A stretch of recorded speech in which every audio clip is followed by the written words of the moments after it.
What's up, everybody? On this episode of Dirt Junk's Garage, we're going to be putting this into this. So stay tuned. It's going to be an interesting episode.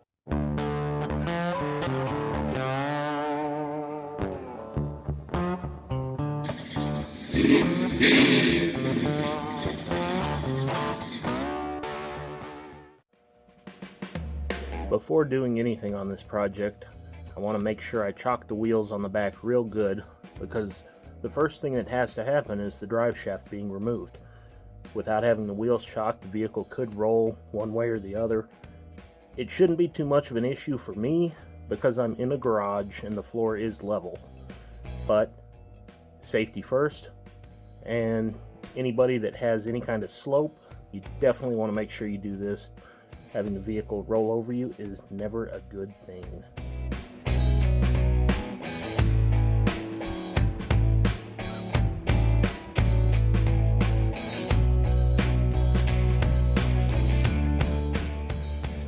Alright, for the 4 bolts on our drive shaft, 2 on this side and then there's 2 on the opposite side.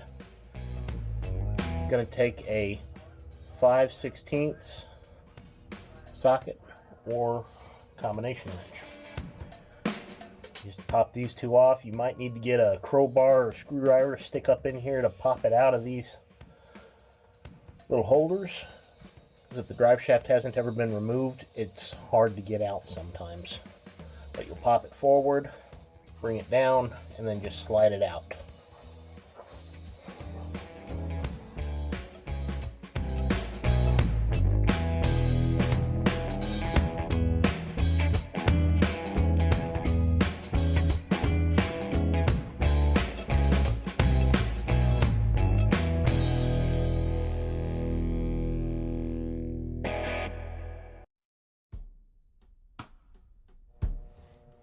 Okay, the next order of business, we've got our drive shaft out. We're going to start taking off this exhaust piece, all the wiring and cables connected to the transmission on the other side here, and then we got some transmission hoses up here that we got to disconnect. After that, we're going to come back here and start taking this off. There's 4 bolts holding the transmission mount on just inside here. 2 bolts on either side, and that'll come down. Once we get ready to do that, I'm going to put the transmission jack up under the pan, strap it down so things don't move around on us. I might end up starting to loosen some of the bell housing bolts before I take this off, just because of the amount of room that's up there. It's going to be very difficult to get around that jack once I get it under here. So we'll see how it goes.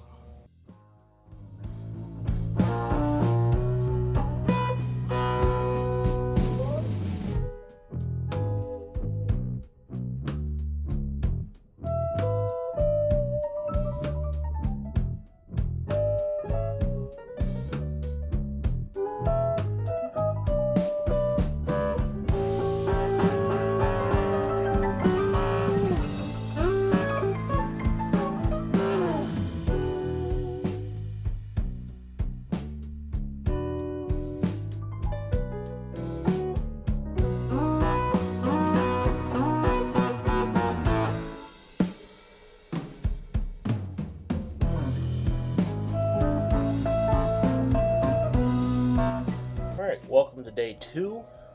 For you guys, it's been a few seconds. For me, well, we're in the middle of September. This whole endeavor started back in January. Many things came up, and this got pushed aside. So today we're going to see about getting the rest of the transmission out. Also, you're going to want to make sure you disconnect the crank position sensor and unbolt it. It's going to make things a lot easier when you're removing the transmission. You don't want to try taking it off after you've dropped it, just for the simple fact that that thing sticks inside there right close to the flywheel, and you could potentially snap it off and break it. You'll also want to make sure you remove your front drive shaft. I of course did not do that because I don't have one yet. So we're going to start with our cross member removal, remove the crank sensor, and then start removing the transmission. I'm just going to go ahead and do this on a little time lapse for you guys. That way it doesn't take forever. So here we go.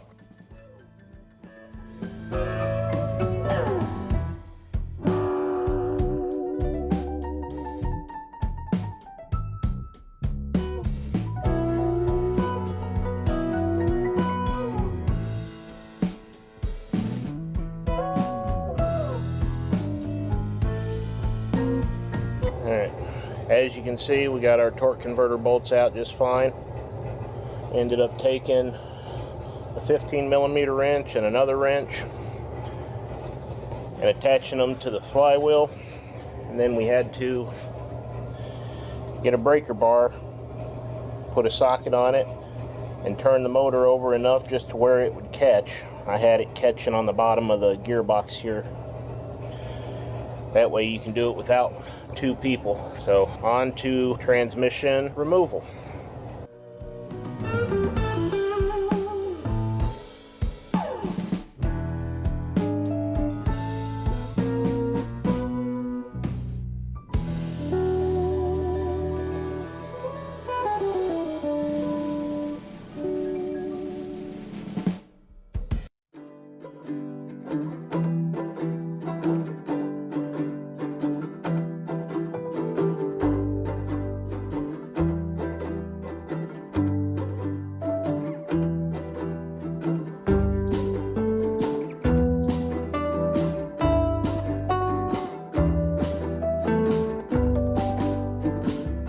Alright, with much pain and deliberation, we have finally gotten our transmission out.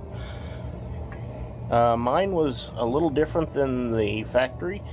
The top two bolts way up there, I'll show you here in a minute, were just a 14mm bolt. They were actually spaced out with a large nut because the guy that owned it before me didn't feel like putting the correct bolts in. He just found something that would screw in and put them in. And these were a 14mm head. And then the other ones, which, let's see here, see if I can show you, mounted just right there. Those were 15mm standard bolt. I was able to get the transmission low enough to put an impact on it. It's a 8-inch extension, not like that.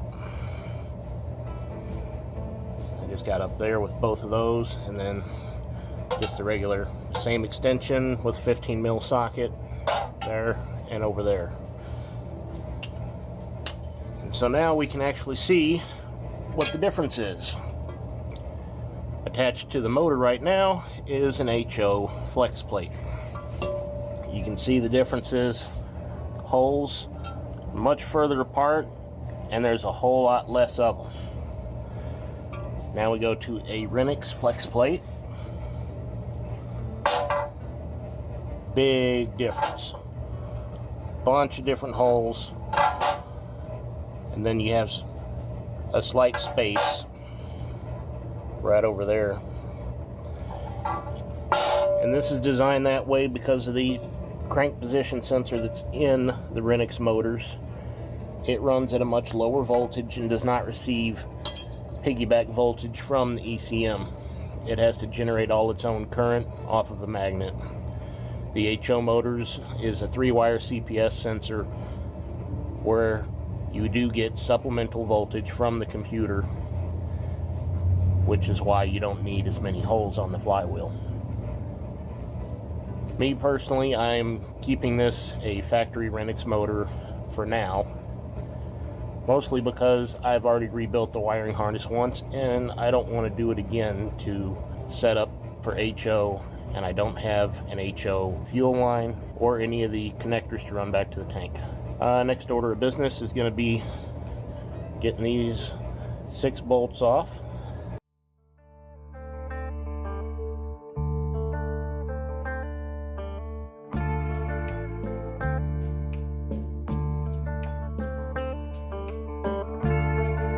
Quick update, these were a 19mm head, and as you just saw, I put them back on in alternating order and then torqued them down to their torque spec, which happens to be 105 foot-pounds. To accomplish this without the motor actually moving was a little difficult. I ended up putting a pry bar with a 3/4 inch socket on the harmonic balancer bolt and wedging it up against the bottom of the gearbox. This allowed me to go ahead and torque the motor up to the proper spec, and now we just got to assemble everything back, and hopefully this will start. One more thing before I forget. You probably won't be able to see it, but once the transmission goes back on and gets bolted to the block, while it's still sitting down real low, I'm going to go ahead and reinstall the crank position sensor before I jack everything up and secure the cross member. That way it's much easier to get to. I'll be able to set it because in previous video I have done a modification to the CPS sensor so that it will sit closer to this flywheel and it'll actually pick up a little better. I should have better starting and a little smoother running because the voltage will have increased from 0.5 to closer to 0.7, maybe 0.8. It just depends. But yeah, here we go. Okay, just a quick recap. Bolts that we pulled out at the time I believed were metric head. That's what fit. I couldn't really see. These are standard bolts. This one right here takes a 9/16 socket. The longer one, which would be at the bottom, it's going to take a 1/2 inch socket. It's just 3/8 drive. If you got 3/4 inch drive and an impact, I recommend using that. I didn't, which is why I ended up using metric. So I'm going to try putting this back together using the proper socket. As you can see with this one, it is too long and somebody used a spacer to space the bolt out far enough to be able to use it. What I ended up getting was just a standard flange bolt, grade 8, same thread, and just got the correct length. So when you put them up next to each other, they are just about the same length. So just wanted to give a quick update on that because I had said the wrong thing in the first place.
That job is all done.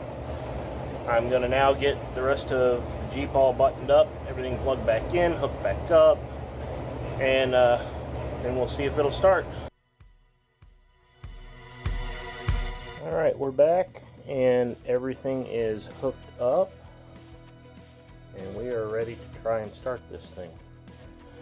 Got all the battery connectors hooked back up, the two major transmission plugs that are down there right about here. Make sure you hook those back up. Plumb our cable back hooked up to the throttle body, and there was a vent hose down there that you need to connect when you're dropping the transmission, and make sure you reconnect it before you install everything back up because it is a pain to reach when the transmission is in. So here we go, let's try started.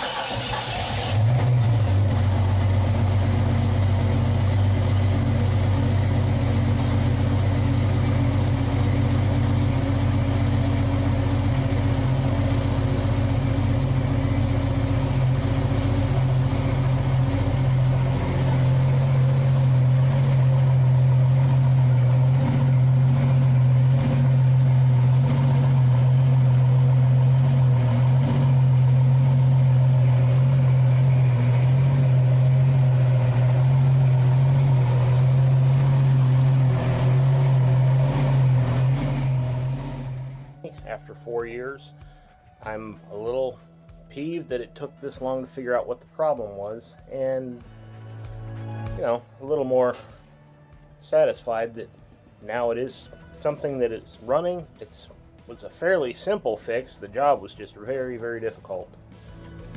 But now I got it to where I can move it, and more of the build will be coming very soon.